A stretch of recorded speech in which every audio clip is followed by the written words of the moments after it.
graduate level courses on user experience design at Drexel. Okay, now I lost control here. How can I switch to the next page? Sorry. That's weird. Anybody knows how to get rid of this recording thing? Looks like it's in the way that oh, okay, maybe here. Okay. Okay, this is the outline of the presentation. I'll briefly talk about why we need in-house UX teams, and also talk about how, like, once you are new in the agency, how you find your footing, and then get the right setup for yourself and for your team, and then start to do your job and also make maximum organizational impact. So, as I noted, so having internal UX team is not the only model that would work. I know a lot of agencies, and they have like a capable, trustful vendors, and then they are doing great user experience design work, and then on a longer term contract. So there are different options. I'm only sharing my experience about how to stand up an internal team. How many of us are like government employees? A lot. So that's good. This is the right mix of the audience.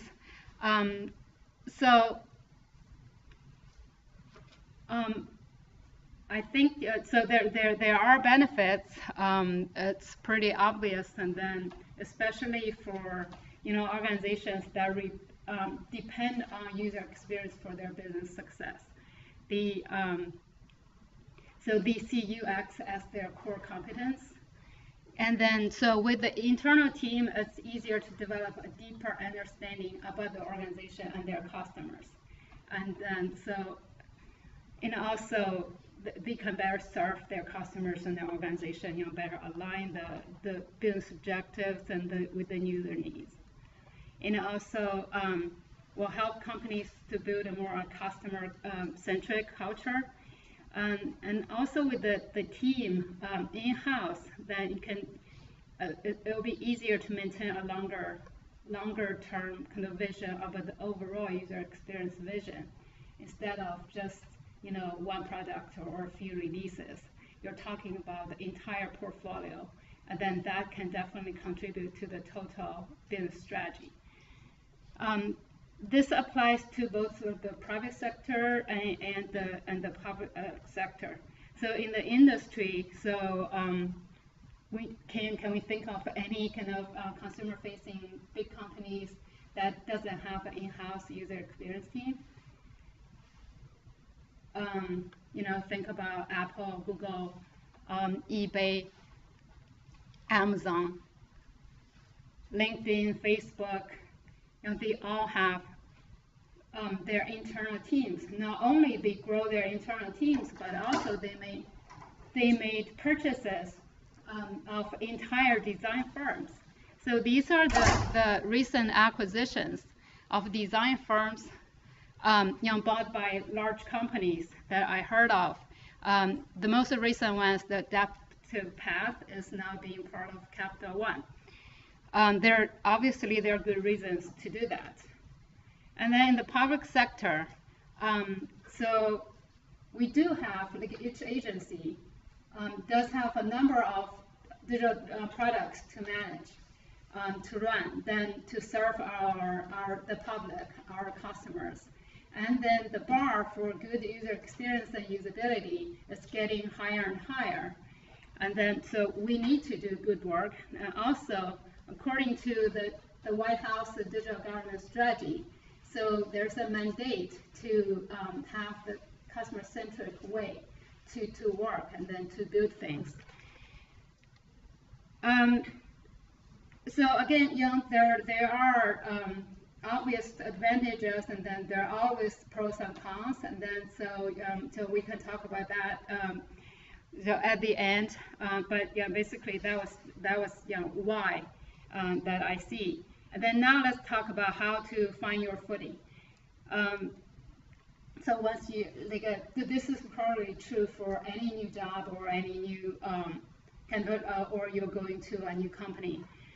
So you need to do a lot of communications.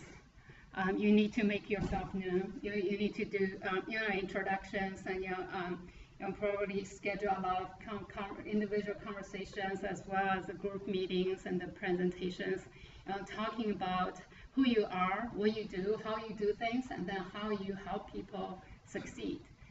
And also introduce the UX concepts. I think nowadays it's much easier to introduce UX concepts because almost everyone is exposed to kind of digital products. They all have their own favorite products, and you can start with their own favorite kind of website or application, and then the conversation will become easier. They will see, oh yeah, so that you are the magic force behind those great products. And then also you need to ask a lot of questions and learn quickly about the organization. And also learn the different teams, how they function, and then how they work together. And then so all the emphasis of the communication is that you are here to help others succeed. This is true, and then you need to emphasize that. And then depending on the nature of the audience, you may need to tailor your message accordingly. For example, talking to business stakeholders, you want to tell them that you can help them to achieve their business objectives by making happy customers. But to IT, their interest is more around how to minimize rework and how to develop the capability to write reusable code. So yeah, so UX work can help them, and then you need to emphasize that. Another thing is about, so you once you're done the talk, or as you do the talk, you need to walk the talk. So harness quick wins. Typically, so you're hired for a reason, then you pretty quickly you'll be on a team, doing projects, and then make good observations. And also sometimes, so maybe you're not recruited to a project team, and you can volunteer to help. And then, so one thing I think it's important is at the beginning, usually, especially when you join a team midway, so you want to make some suggestions that are in a smaller scale. So it's it won't just change everything over, but that does make a difference in enhancing the user experience. I have some example. So this was from USPTO. So in the first week of joining USPTO, we were approached by a business group to offer some advice about how to improve their user experience for that particular product, is the patent filing application. But the premise was they didn't have a big budget to launch any kind of IT project. So basically, yeah, sounded familiar. Yeah, no money, but we want to make enhancements, right? So sure. Then we did like a few hours of heuristic evaluation, and then we made some recommendations accordingly. So this was the original page. So basically, on this page, there are a bunch of links pointing people to different entry points based on your registration status. Your filing, if you are an e-filer, you already registered, and you go to the first link, and then if you are not, you go to a different one, things like that. We also asked them, how in terms of the percentage of the user types, then they told us 97% of the people would go down this path. And then you would go to a second page to log in. So we made, based on that, we made a recommendation just to keep everything that, not losing any functionality, but just reorganize the page to provide some visual hierarchy by giving more prominence to the most frequent users, the largest user group, 97% of the people, they will go down this path. But if you want to do filing without registration, so you have a link here. If you're not registered, you can register. And then with the help information, then at the bottom when you need them. So basically, this so we made recommendations like this in many places, and people immediately get it, and then they appreciate that. And then this wouldn't require a huge effort to make it happen. So yeah, that was one example. And then in terms of finding your footing, another thing is about fitting in. So you're hired for good reasons, and then you represent a brand new discipline, and that you have expertise many other people don't have. But you're not here. You are here to change the world, but you don't act that way. So you need to figure out the organizational structure, and you're trying to find a way to fit in. Don't try to reinvent the wheel, and then to advocating the process is important, but you need to find the right audience, to find the right timing. So, like for example, I was soon after joining USPTO, I was asked to lead the comprehensive redesign of USPTO.gov. That was very exciting opportunity. You can start from scratch, and then so we got a better opportunity to apply the whole UCD process, and then so we were identifying opportunity to do user research. Do user research. We do focus groups, interviews, online service, all kinds of things. So based on my experience, from previous employment, I would spend a lot of time by my own team to recruit the participants, or hire, spend money hiring external recruiting company to do that. But at USPTO, we quickly learned that there were already channels, existing kind of mechanisms to get external participants. So I was told that there was an annual conference with external stakeholders about 1 week before the conference. And then, a lot of people from outside, they were liaisons with PTO customers, and then they will come in to do that 3-day conference. And then I was told about that. I wrote to the organizer to ask whether I could send in a sign up form to just by the way I get participants. So not only she said yes, but also she managed to squeeze in 15 minutes to the conference schedule and asked me to do a quick presentation talking about this project, and what kind of participants we need, and then what we want to do with them. So I really appreciate that opportunity. So I got to talk to a lot of people within a short time period, and then almost effortlessly.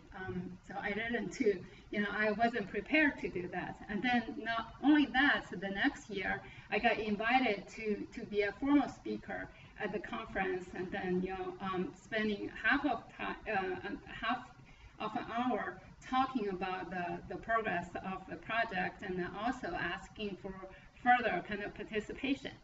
In the same way, I got invited to other outreach conferences, and then talking to the external stakeholders directly, and then doing the research we needed to do. Without knowing these channels, we could spend a lot more time, and then maybe we cannot find all the representative kind of participants our way. So yeah, I thought that was excellent. So I was so happy to know, there are already channels built in. They talk to their customers, but they don't necessarily do the research the way we do. By knowing that, and then later on, I'll talk about that, we were able to team up with the business, with each business line, to do more comprehensive research with their customers. And So yeah, ask to be included. Currently, I'm at FAA. So FAA is a very distributed organization. So they have the headquarters in DC, but there are tons of different branches all over the country, different facilities and then control centers. Then after talking to people within the building, then so I still need to meet a lot. Many other people, they are all over the place. It's impossible, to travel to everywhere. But I found out that there was like a IT PM forum, like on a weekly basis, and then people make presentations, and then there was like more than 200 people on that forum. Then I reached out to the organizer and offered to talk about UCG process. Spend about 20 minutes, giving a high-level overview about, who we are, what we do, how we can make help you succeed. And then quickly, we got a lot of requests, from different groups and people asking for help. So I think it's yeah. So this, trying to fit in, trying to make take advantage of the existing channels and do your own marketing. And then another point is about advocating for your customers or users. I think we are probably best at doing this. We are UX people, we are passionate, and we advocate for our users. I'm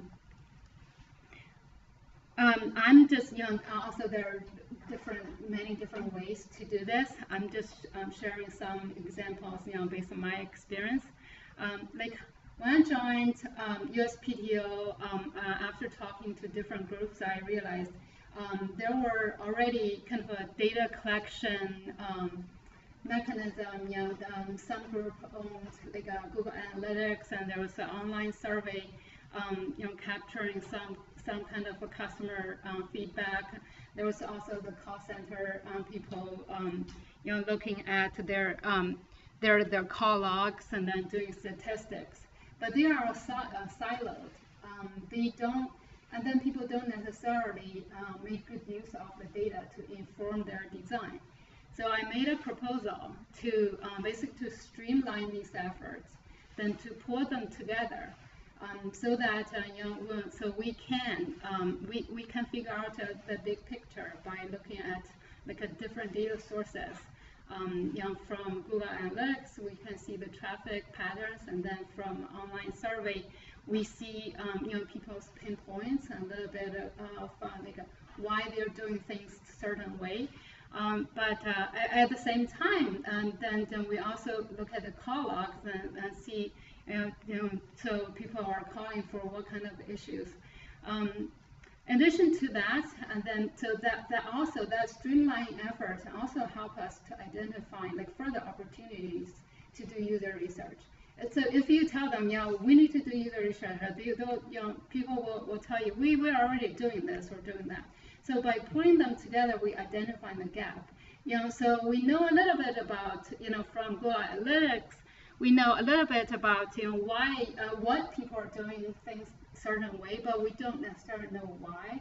Like the online survey helped answer some of that questions, but not very in a kind of a systematic manner. Then we identified this need to do more like focus group.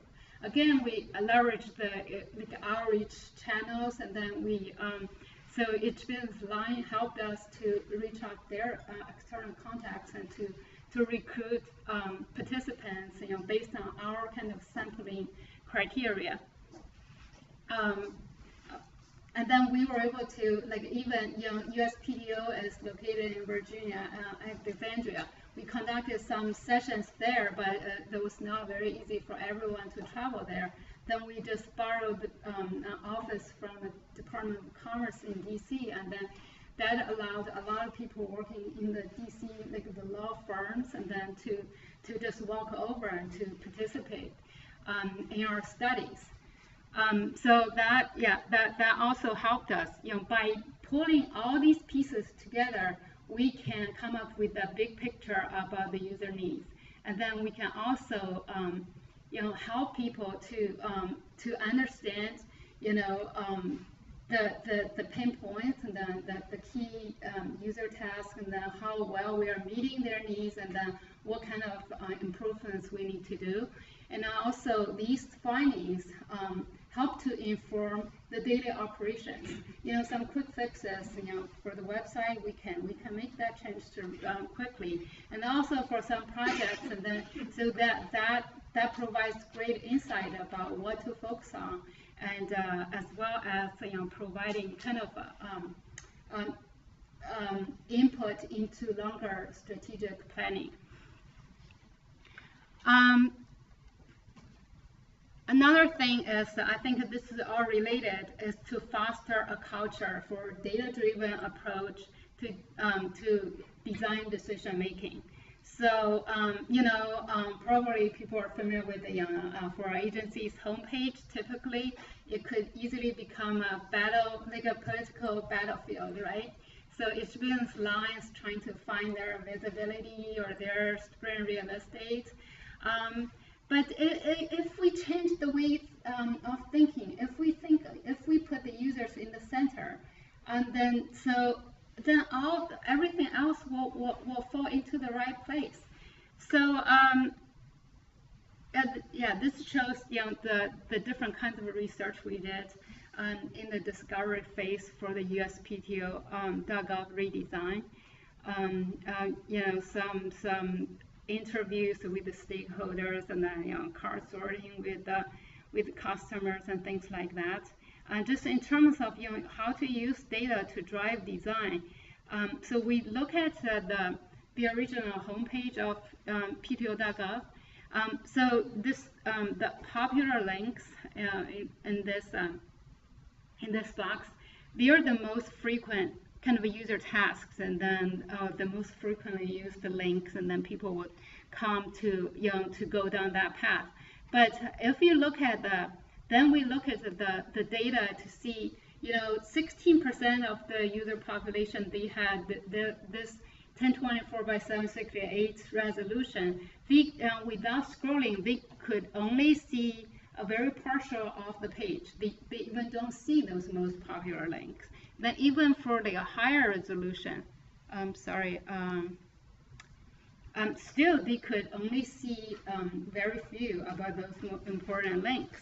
And also at that time, AIA is the new patent law, so that was the most popular content, just a very time-sensitive information people were looking for. And then, but through the focus groups, then we figured out that people didn't see them. So it's right in the center of the page. Why couldn't people see that? Actually, there's a good reason, because of the eyes are consciously avoiding those colorful boxes, and because they thought that could be just advertisement. So that's called the color blindness. The banner blindness effect. So that was very kind of eye-opening. So without talking to people, we didn't know. Without asking them to perform particular tasks, and we didn't know that. So with all the findings and the analysis, so we were able to convince the senior leaders to revisit the priorities of things on the homepage, and then so that we could start a new design.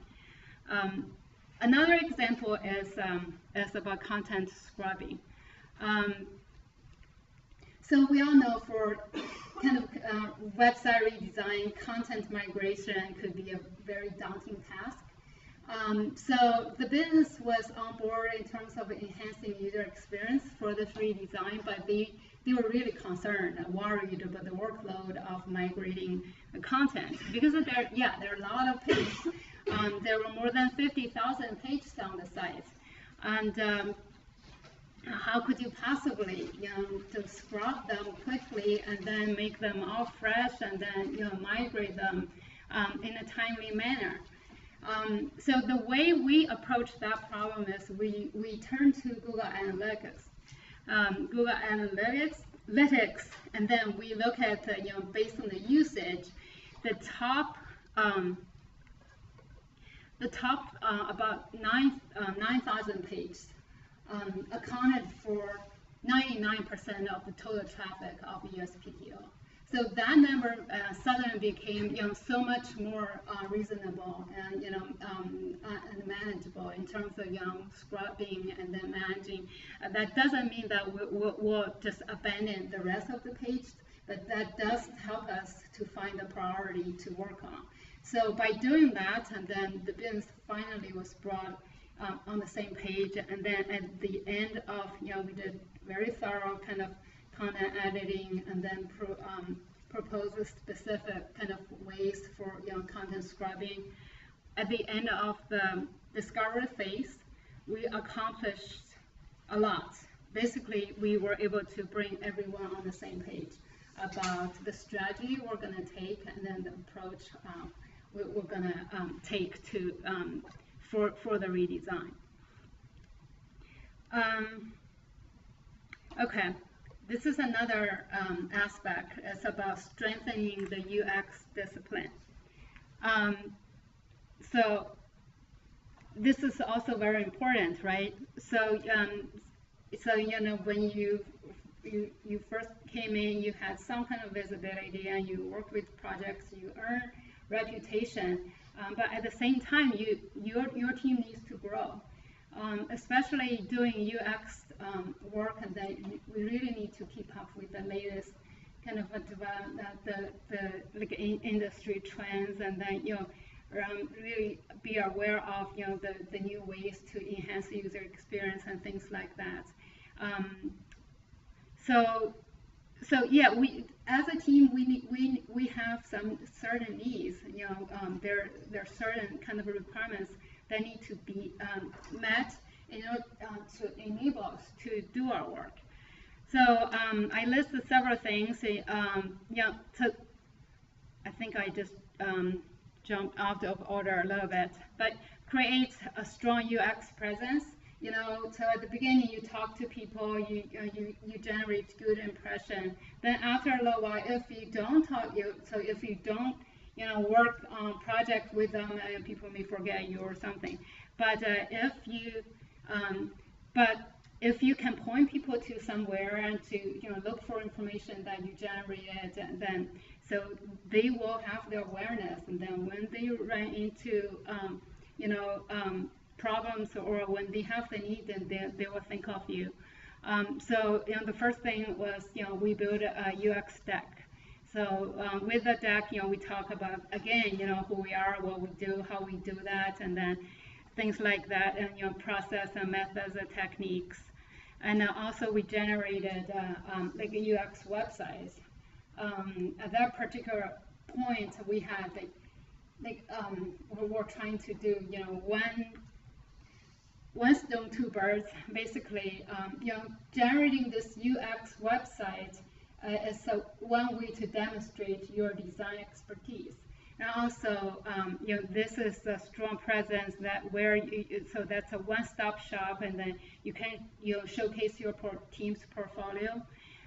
You can show your team's qualifications, all the bios. You can write UX blogs, and then help advocate the UCD methodology. Now all that great information is appreciated by people. Also, design I'll talk about the design standards and style guides, and so typically UX teams don't be afraid, and you feel free to actually, it should be your responsibility to take ownership to create these standards and the style guides, and then maintain them, and also help people understand them and use them. The more you advocate for those, and then the easier your job will become, and then bigger, the more impact you will become, you will generate.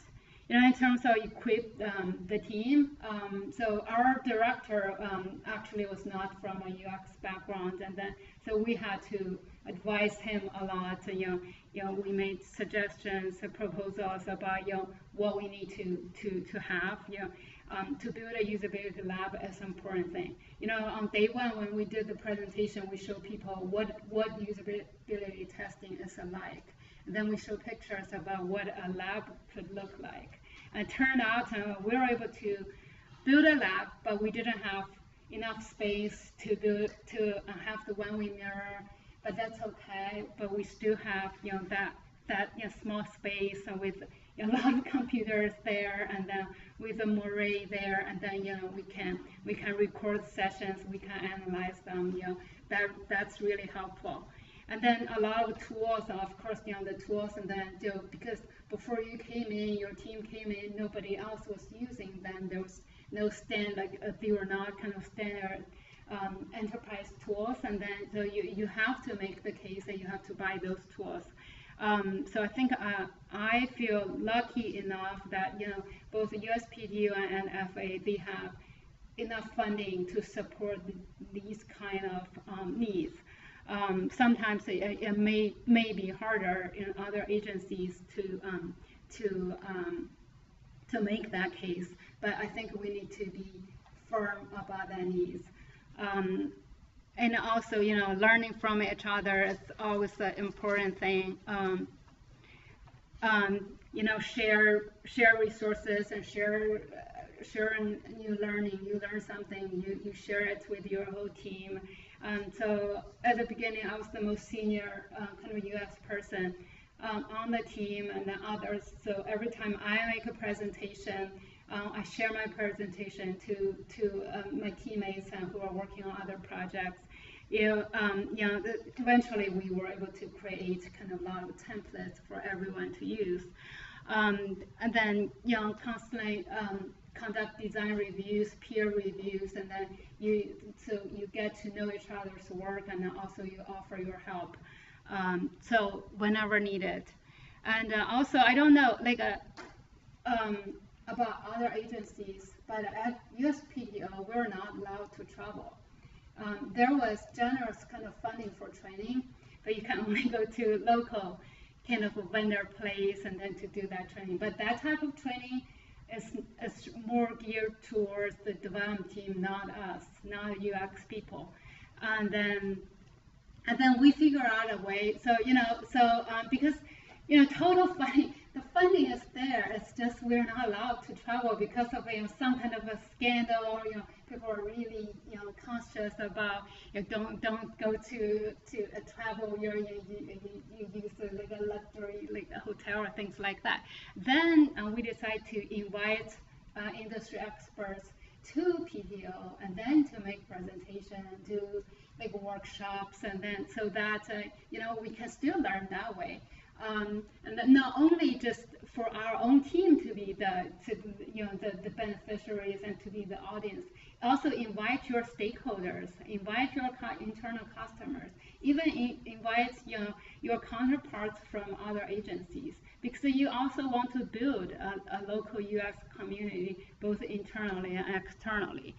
So I think that was also a good thing to do.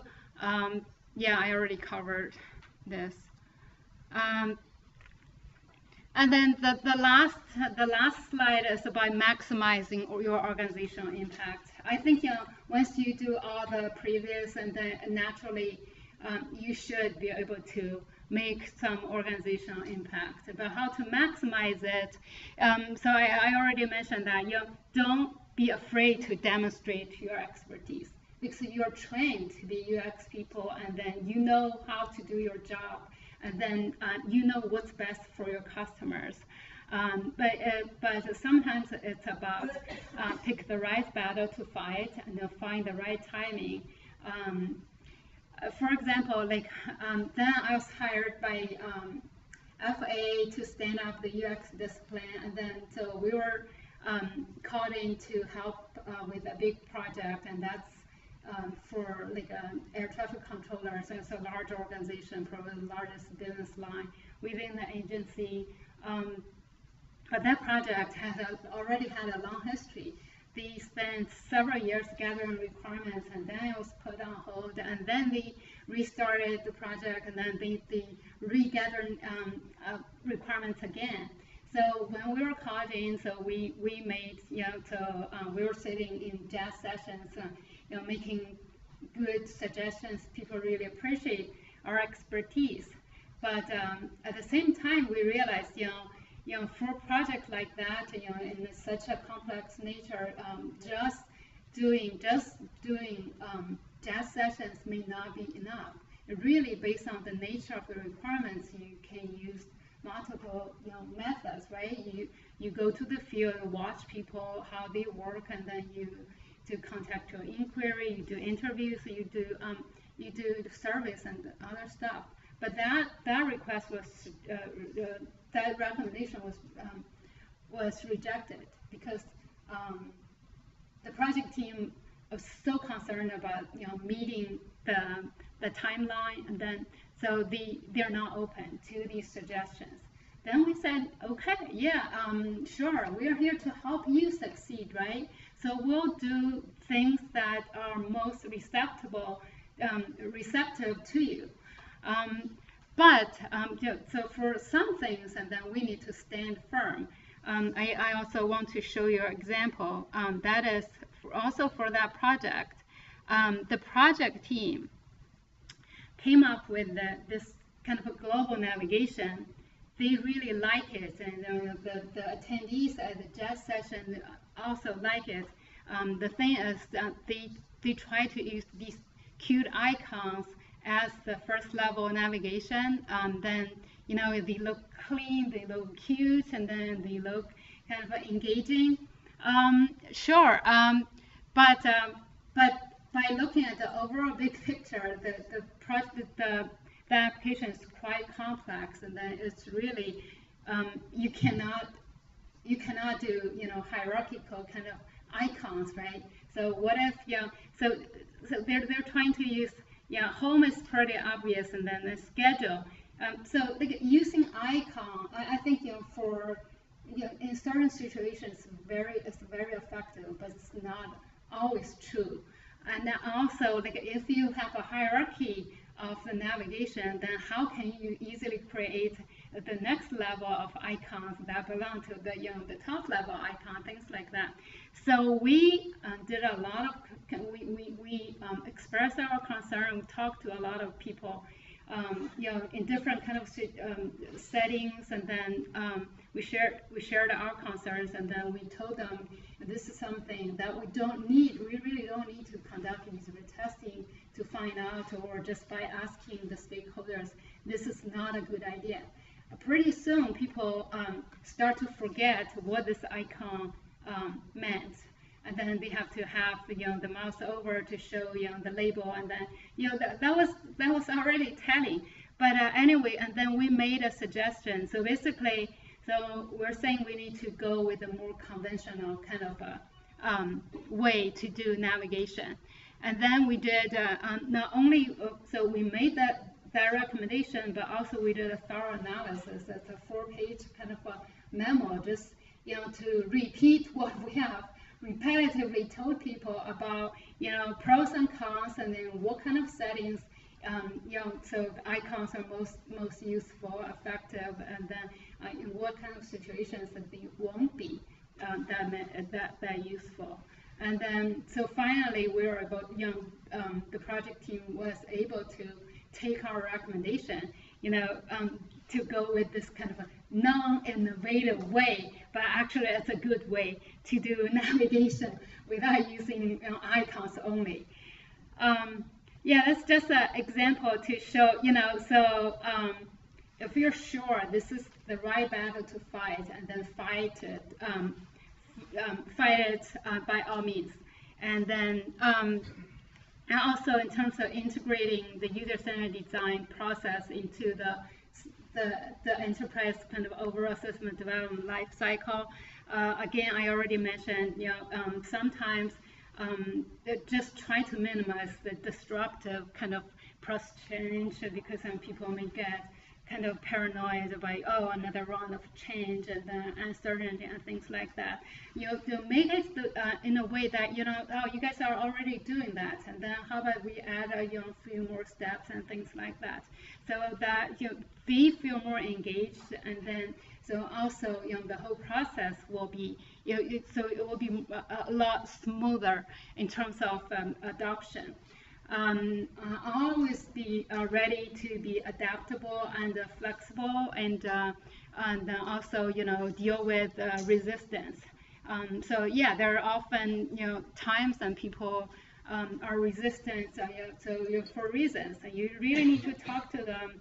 You know, by doing all the previous points I mentioned, you understand them, and then you treat them as trusted partners, and then you develop the empathy with them, and then you really understand their perspective, and then trying to figure out a way to accommodate, you know, their needs, and then address their concerns. And then, so yeah, I spend a lot of time helping the UX team like create like a design standards and style guides. Usually, it's a good way to piggyback that kind of effort on a kind of a large project while you're, you know, redesigning, you know, the whole the enterprise website, and then you're also trying to develop the style guide. Style guide typically it's a little easier. It's only talking about visual, and then but you will need to worry about, you know, interaction design patterns and all the design standards. But again, the same way, trying to, you know, just tie them to specific projects, and then you have real scenarios to, you know, to apply to, and then also make the point that this thing is expandable, and then it's, you know, in working working condition until, you know, more scenarios are being considered, and then, you know, so that it's more scalable, and also involve all the stakeholders and developers, and then the business, so that they feel the ownership, and then they get the buy-in. And then the last thing would be the, you know, so as you do well with products, releases, and projects, then naturally you will think about the big picture of, you know, how about these, you know, overall portfolio, different products, and, you know, go together to generate the overall user experience. And then, so there are scientific ways to do that. So for example, so we use the Kino model to help the patents business to they were doing like a patent end-to-end. Basically, it's a suite of examination tools for patent examiners to use, and then so they want to be sure all the features developed are, you know, follow a prioritized order, and they also want to understand what kind of features are really valuable, will help, you know, increase the satisfaction. This model helped us to understand what features are those like delighters. That means like without them you don't necessarily let me start with the must-haves. The must-haves, these are the features that with them you don't necessarily have a good satisfaction. Your satisfaction not necessarily will go up, but without them the dissatisfaction will definitely go down. And then there are delighters, and delighters is like, so once you have them, your satisfaction will go up exponentially. But without them, then so your dissatisfaction doesn't necessarily go down. And then we're trying to do some service and from the user understand the natures of these features, and then plug them into the right quadrant, identifying the priority, and then help the business to really develop a roadmap about how to, you know, develop features in a prioritized order. And then there's still a lot more work to do. You know, currently I'm showing an example of this is from an FAA kind of a timesheet application. You would need to click save twice. The first time is to validate. The second time is to you know, to complete. I mean, it's so weird a way that doesn't follow best practice. And then so there are a lot of things, and, you know, so that means that there are a lot of opportunities for us to continue to work with the business, with the project teams, So don't feel frustrated. But so just to find the good timing to work with them and make the change. I think I'm taking too long, maybe. So yeah, this is the summary. So that's everything we covered for this presentation. Thank you so much. Any questions? Yeah, I will. Yeah, we'll upload it. I have a question. So sure. you were doing UX not just for the public website, but for like staff timesheets and how the how people are working. Yeah, internal and external. It's yes. The whole usability. Yeah. Yeah. And right. then, so how big is your team there? FAA team is not big at all. We only have. Actually, so for FAA it's a little different. We have two teams. There's a separate team that belongs to public communications. They do FAA.gov. We do internal, like enterprise applications. So my team have 4 people. And do you work closely with the external folks? We work closer with them. So currently we are, finalizing our style guide, and we are reviewing it with them, and then get their feedback. Yeah. But like at USPTO, it's one centralized group working on both the internal and external sites and applications. And you also include accessibility, section 508, because I know they're 2 separate things, but very often they're similar. Yes, we need, yeah.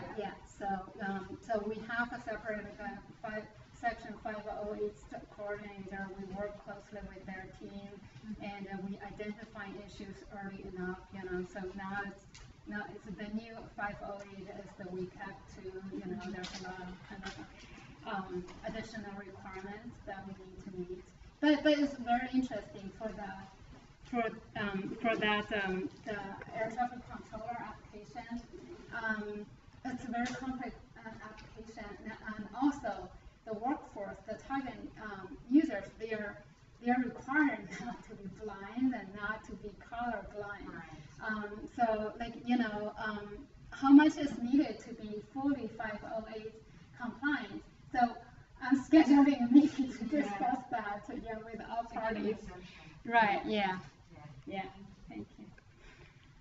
Yeah, please. Can you talk more about the stall project you had? One in which it hadn't started and stopped, and people were either resistant or slow to get more requirements as you picked up the project. What was the timeline on that? The timeline, actually, for this one, for the FAA one, that was like 3 years ago. They gathered all the requirements. It was a huge effort, and that was put on hold for like 18 months or something, or even longer. And then so for the PTO.gov redesign, we also got hit by the sequestration. But that, I think there was like a 6-month delay. So when we looked into responsive design, that was pretty early. But by the time we launched, and we were not absolutely not the earliest, or among the earliest to do responsive design. Sometimes there are things that go beyond your control. But I think for the PTO.gov, and that we managed to complete the design before the sequestration. Actually, we got hit right away, and then the directive was basically put everything on hold immediately, same day or something. But the design was almost close, was almost complete, and then it will only need 2 more weeks of work. So I was able to make the case and then convince the CIO, and then to give us like a extra time to finish the design, so that it was complete. But yeah, I also learned a lot. So very funny that I wanted to mention that sometimes the government rules are very interesting. Like the vendors, they were willing to complete the thing, by doing a little more extra work, not involving any additional cost. But the policy was, no, you have to stop right away. stop right away. Don't do anything. If you do anything, if you let your vendors do anything, you may go to jail. Yeah, literally, that's what I was told. Yeah, yeah. Sometimes, yeah, I experienced some kind of cultural shock. But also, I feel fortunate that a lot of the co-tars and the CEOs, and they were very helpful. They could figure out ways, to find workarounds, just to help you out. Yeah. Anything else? I have more questions. Oh, sure, please. I don't want to get in anyone else's way. Yeah. How do you do with bringing energy into a new group? You talked about some places, picking your battles, getting the timing right. Yeah. Obviously, small wins are nice. How do you bring energy into what you're saying, where UX, we have new ideas? What you've been doing doesn't work as well as the things we can show you. Yeah, so I think it's open communication with all parties is important. Sometimes especially designers, they're all very passionate, they have great ideas, or they see something really exciting, they're trying to apply it. But at the same time, so we need to have all parties on board. Basically, I always have good friends, best friends from the development team, and then we'll bring them in to do some kind of assessment from a technical feasibility perspective, and see whether that's doable, whether it's possible to fit into this release and for this particularly a sprint or a release or things like that, or some good ideas that we could sort of keep in mind, but keep it until we do some kind of a strategic kind of a road mapping, like more at a higher level, to think about the longer term vision of the whole product. I know sometimes the technologies change so fast, and if you don't do it, and then you're already behind, or yeah. So sometimes it's a balance. Yeah, you can get everything all the time. Yeah. Thank you. Thank you all so much. Thank you.